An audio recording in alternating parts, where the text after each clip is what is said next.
Deputy President, I'll speak tonight about Julian Assange.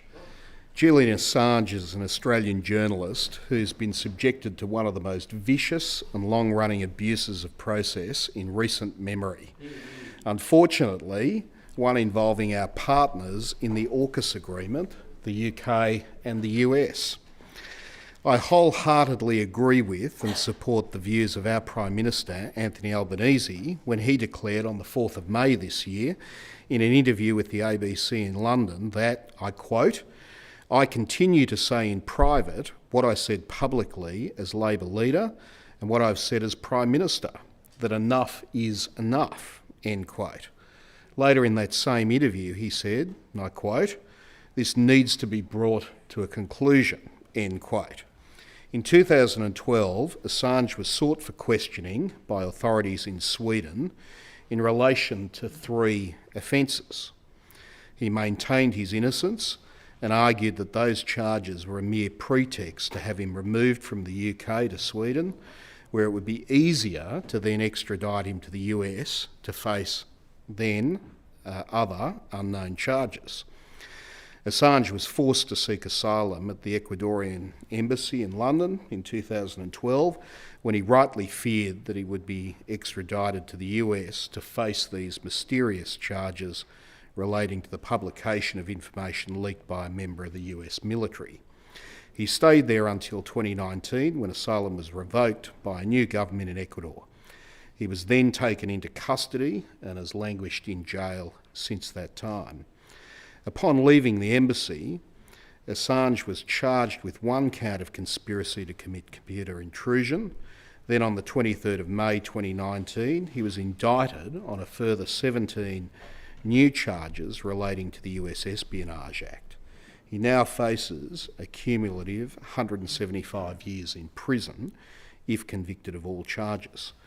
All of the charges bar 1 are related to the publication of leaked material from the US government.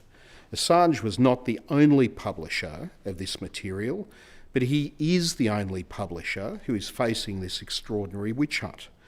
No action's been taken against the publishers from the Washington Post or the New York Times or any of the others that acted with Assange and WikiLeaks to publish the material leaked by Chelsea Manning. It's now been more than 10 years that Assange has been in confinement, while the person who leaked the actual documents subject to the complaint, Chelsea Manning, has long since been released. We're constantly told that AUKUS is all about maintaining the global rules-based order. Unfortunately, the way that Assange has been treated creates grave concerns about that truly being the case. Seeking to extradite an Australian publisher from the UK for trial in the United States for simply publishing leaked information is not an act in upholding the global rules-based order. It's an abusive process and an attempt to create new rules. We're being asked to trust our AUKUS partners, and that's becoming an increasingly more difficult ask when they engage in abuses of process such as this in relation to one of our citizens. We need certainty that our AUKUS partners will respect our sovereignty, but their failure to respect the rights of an Australian citizen in this way leaves little confidence that this will be the case. We should not be ceding our sovereignty or our national defence to alliance partners that fail to respect the international rules-based order in relation to one of our own citizens. The United States is seeking to extend the jurisdiction of their criminal law outside their territory and against our citizen in circumstances where he simply published leaked information on the internet outside the United States. Frankly, if this succeeds, then there is no Australian sovereignty and no Australian publisher is safe. Australians have been very patient throughout this long saga, and I share the frustration of Australians and the frustration of our Prime Minister in this matter.